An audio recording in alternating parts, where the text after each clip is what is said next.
real. It did actually happen. I've just taken an edited, sped up version of time.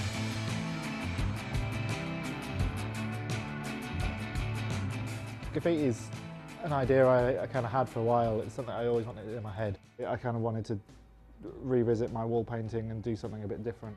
I came up with the idea of painting them several times to give it this extra element, this extra push, this extra life that didn't exist in a static painting.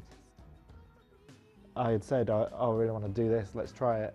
And I think the people I was with thought I was a bit crazy at the time. I was like, no, we'll paint a bit, we'll take a photo, we'll paint a bit more, we'll take a photo. And I was very clear in saying, as long as we get the last frame to link to the first frame, then it should loop.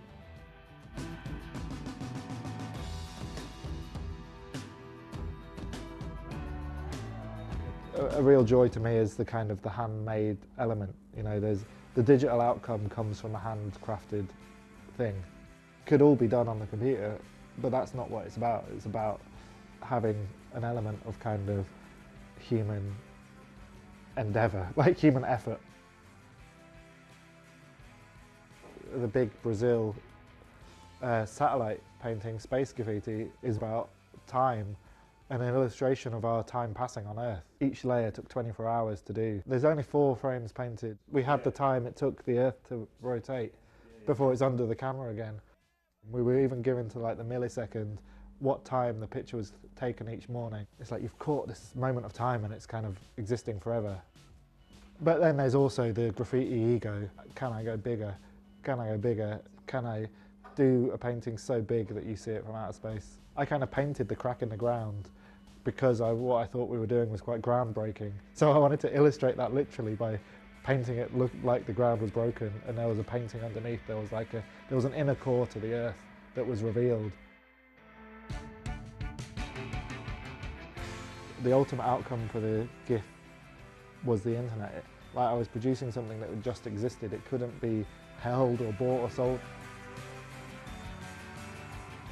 This one I kind of did for other painters to appreciate, because if you imagine that's 8 drawings of a skull, not only is the skull revolving, but it's transparent, so you know that the backgrounds had to change behind the skull in order to paint the fresh skull on top. Like, I just wanted other painters to realise that there were no shortcuts.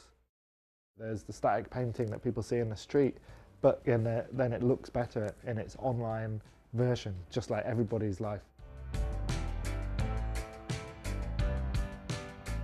The first loading one I did, I was actually out in Africa, in Gambia, and I didn't have the internet. And so it was like, I was constantly waiting for my phone to get online. I was constantly waiting to kind of access the internet, and it just kind of seemed very fitting to not actually have the painted result. You know, I didn't want to give the finished painting, I just wanted to paint the loading, I wanted to paint the waiting. I prefer just to call it art.